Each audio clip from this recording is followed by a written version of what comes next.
Kining atong ebanghelyo karon parihani sa atong pagkadomingo, pero version to ni San Mateo, kani karon version ni San Lucas. Ang punto nga ang Ginoo nga mao ang hari naghatag yod og puhunan natong tanan, ang iyang tumong aron ta makaginansya niya unsaon man pagpaginansya ang puhunan nga gihatag sa Ginoo kun ato siyang ipaambit ngadto sa uban. Lingi ako nun ang imong tupad ing na unsay gipaambit nimo ron sa inyong panimalay. Sa imong gipaambit ba sa inyong balay ang puhunan nga gihatag sa Ginoo o ang puhunan nga gikas demonyo? Kay kita ra ba duham ni kabuk atong ipaambit na ay maayo na ay dautan. Diri sa unang pagbasa ang hari si Antiochus iyang gipaambit ang iyang kadautan, ang dili mutuman sa iyang gusto, iyang pamatyon. Nya na timingan nga ni ay inahan sa 7 kabuk anak. 7 kabuk iyang anak. Sud sa usa ka adlaw gihurot gyud patay ang iyang anak tagsa-tagsa diha sa iyang atubangan. Kamo dinhing mga inahan, simbakog na amoy anak o niya patyon sa inyong atubangan bisag tulo lang kabuok, okay ninyo? Anak nimo ba diha sa imong atubangan patyon karong adlaw, okay nimo? No na mga yawan noon dili dayon kani dili pa man ni panahon ni Kristo. Panahon pa ni sa pagsunod sa balaod nga gitudlo ni Moises. Nya unsa may ilang gipakamatyan, kana ra gyung pagtuman sa balaod nga dili mukaon og hugaw nga mananap. Nya kay ang baboy mao may ilang gitawag og hugaw atong panahona, nagpakamatay ang inahan og ang 7 ka anak aron di lang gyud mukaon og baboy, aron dili mahugaw ang ilang lawas. Kuya sa no? Kita karon bisan pag ma-high blood kaon gyud. Gani ang ato dinhing palibot ambot karon arang-arang man paghuman atong nangamatay ang mga baboy, di naman kay baho ang ato mga kapilya, pero karon ambot wa pa baka mo balik nga baho na sad kayo kay ang mga pigiri naas kilid sa daan, kilid sa kapilya, kilid sa mga balay sa silingan, purti ra bang bahoa ang silingan, nangamatay na hapit sa baho. Nga naman kaon gyus baboy. Pero sa Old Testament panahon kaning Makabiyos nga gisulti dinhi naa di ay 7 ka managsuon og 1 ka inahan nagpakamatay aron di lang gyud mukaog baboy. Wa gyud magpigiri siguro ato panahon na, no? Pero dili ni ang pagkaos baboy, dili ang baboy mo'y isyu dinhi. Ang isyu dinhi ang pagsupak sa balaod sa Ginoo nga magpakamatay unta ta. Kay ang pagsupak sa balaod sa Ginoo mga igsoon mo'y makahugaw nato. Dili nang mga hugaw diha sa kilid kanang mahanggap nato, kanang mopilit nga lapok sa atong lawas, di na mo'y makahugaw. Ang tinuod nga makahugaw mao ang sala.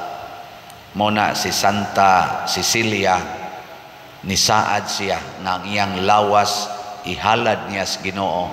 Bisag na minyo na siya, giisip niya nga ang pagpakig-sex sa usa ka lalaki bisag bana na niya makapahugaw sa iyang original nga saad sa Ginoo nga i-offer nako ang akong lawas nimo nga birhen, limpyo physically and spiritually. Ilingiyay mong tupad. Ing nalimpyo pa ka? Gano. Ing nalimpyo ka? Ang uban, wag yun mulingi. Pasabot, hugaw na. Hugaw. Kanabitang kanabitang hugaw kay ka, magkabuang magkagtago. Di ka ganahan maglingi-lingi sa mga tao. Kanang hugaw ka. Labi na gyud og pariyaan ng kung alading ato, no? Naman ko'y classmate sa una, high school ba to? College, istriktahon ba? Ay gwapa-gwapa mo sa siya. Kanya, nalapsan. Pastan lagi, akong giingnan, hala, naunsa na, pagbarog niya ba? Hala, kabuag dagan nga to padong CR Di na gyud ganahan mulingi sa iyang di na ganahan mulingi na mo. Ay, hugaw naman siya, kay lapsan man. Ana, imagine mo, ana, lain kay katanaw na. Diha pa'y istorya nga rin ako. Katawa, so kamo tinuod ba sa to ako sa tong amigo, gibuwagan ko niya gritso iyang uyab, kay nanuroy ko no sila, nakaihi ko no. Sa siging pugong-pugong ba, nakapugong, nakabuhi gyud ang ihitan. Wow, ako no niya dias public. Giditso niya agbuwag, kaya nahugaw man. Di ka ganahan maglingi-lingi, di na sa kaganahan mulingi, anang hugaw, kalain na naman na dyan, gano. Pero kanang kahugaw nato sa sala, malimbungon kay kasagaran sa mga sadaan, limpyo kay ignaong. Tao na, trabaho ko di alanbang, niya magsige man kog overtime katong first 3 years pa nako, mauli ko tag alas 10, alas 11 gabi inigawas na ko anang landbank kanang daan diya daghan kay magsigig pakpak diya, pakpak amo nang tawagon og pakpak street. Na di mo kay imagine, pakpak baka nang pakpakan ang moagi sakyanan kay hagdon sir, bag-o sir, bag-o. Ana. Tawagon sa nanamo diha Mangga Street. Mangga Street kay Mangga sir, Mangga sir, nasa nagikan Guadalupe. Manggamit di ay mangga ba manggamit. Oy, mga limpyo kay mga naong bag-ong ligo. Nana, nindot pa kay gisulob ko tubra diri aring ubos og jutay dinhi ba nindot kay tanawon. Ana. Pero limpyog lawas, hugaw og kalag. Mao na ang pagpakamatay ni Santa Cecilia aron lang siya magpabiling putli sa naong o sa matas Ginoo. Ang pagpakamatay sa atong mga martir sama ni San Lorenzo Ruiz, San Pedro Calungsod o sa mga apostoles mautoy nag-maintain sa ilang kalimpyo. Nya unsaon man nato aron masunod ang ilang panig-ingnan ay nalang tingali pagpakamatay. Pero patyo nato ang atong gugma sa kalibutan. Sama ni atong inahan ang iyang kanunay gipunting sa iyang mga anak, tanawa ang langit dong, tanawa ang gihimos Ginoo.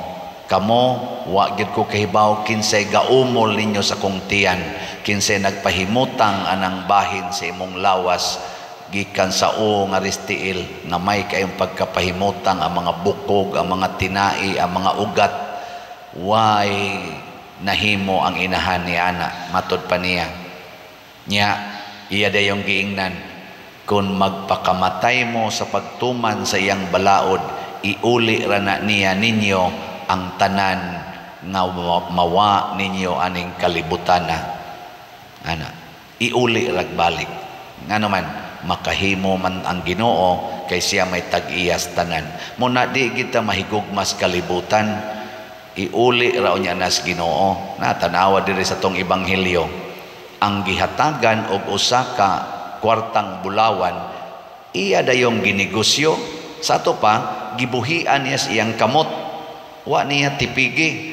Pagbuhi niya, nabalik niya, nabalik og nakaginansya siya napo kabuok, napo nasad ka coins, nasay 5 ka coins, tanawa unsay nahitabo. Ang nakaginansyag napo ka kwartang bulawan gitagaan na noon og napo ka syudad. 14 kwarta na ato, di ba? Nganong tutok mo na ako? Mao lagi na buhi ba ipanghatag. Ako na din ka nang magsigpangayo din mo ingon jud ko gusto mo nga di na mo magpangayo, gusto mo nga mudaghan inyong kwarta. Tubag nila padiroy gusto gid mi ana padan ako panghatag. Tanan ninyong naa ninyo ipanghatag mudaghan gina. Ihatag ng imong pag-alagad sa imong kana bang imong kusog, ihatag na sa katilingban, pangalagad sa katilingban. Bahala way bayad, pangalagad. Ana, sige yung alagad. Kanang imong yuta, ihatag na sa inyong silingan, aron do na sila'y maayong agianan. Ayaw pagsig pangural nga pitos na kay na imong silingan, ihatag, tagaig agianan.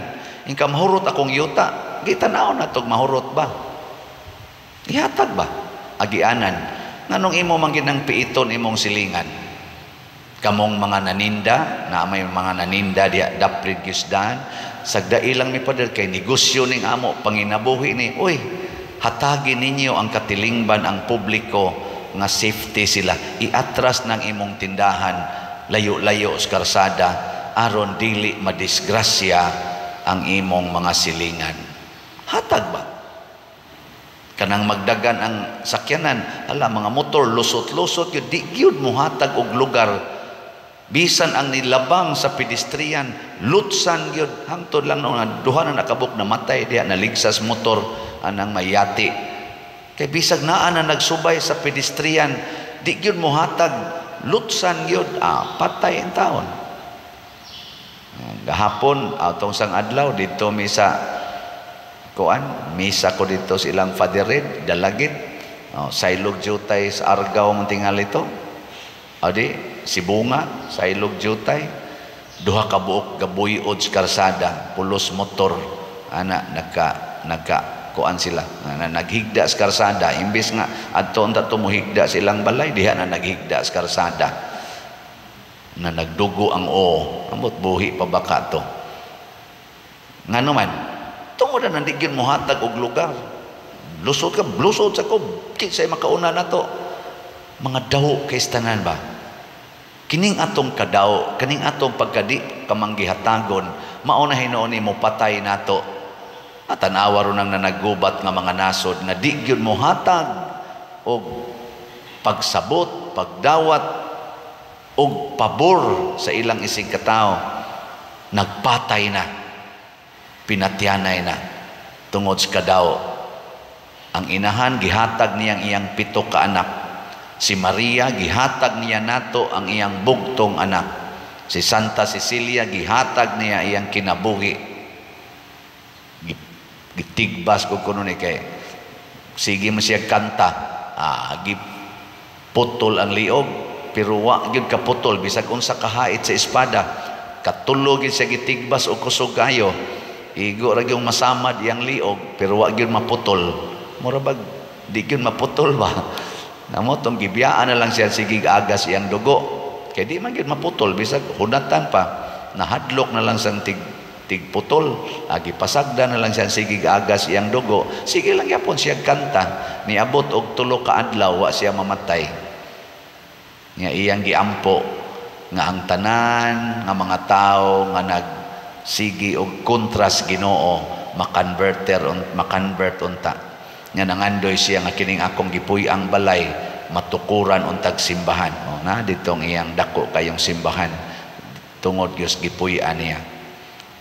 Natawo ni siya mga 180 AD, namatay po ni siya 230 AD. Mga gauna ni sila nga mga martir sa atong simbahan. 50 anyos siya sa dihang namatay. Pero grabe kayo ang iyang paghatag siyang kaugalingon. Hangtod karon nagbaha pa ang grasya gikan aning mga santusa. Muna salamat sa nang hatag nato na malit og slat. Kamong nang hatag og slat, pwede na mo mga matay. Oh, kaya nga naman, nanghatag man mo, wa man mo magdinaw. So, unahon ako ang atong special slot, ang CTO, kay para manikarong November 24, duha na lang kaadlaw. But mahurot baka ni. So, ang atong halin sa CTO or Christ Transforming Union, niabot na og 27,250 slots, na apay 12,750 ka slots nga available. Nya naa sad tay 60 slot challenge nga 6,000 kada challenge, nakadawat na putag 230 ka 60 slot challenge. Atong pakpakan ang namalit sa sitio. Salamat kayo. Ay kani og di ni mahurot karong 24, lahoso na lang ni natos 26. Pero gamay naman lang 12,000 mupalit lang mo tagsa ka slot ani, sobra gud mo 12,000, no? Ang ato ganing YouTube, ang subscriber kaning atong YouTube channel nga Padresiano Ubod, 175,000 naman gani subscriber ani, mamalit lang ni bisag tagtunga lang slot. Wa na sobra na kayo, di ba? Pero sige lang, kay ang Ginoo ra lagi mo ay mo kuan ana, mo tandog. Nya nga to sang DSAP kanang investment diha, 7 ka slots na lang ang nahibilin. Nya 133 slots na ang atong halin. So atong pakpakan ang namalit niini. Nya nanay 119 ka slots nga atong nadawat actual cash investment. Nya ang ato sang SBF dag mga 700 pa atong halin para nas kumbinto. Di lang ta mag-uol ani nga naman kay ang Ginoo mao ra gid mo tandog sa atong mga kasing-kasing.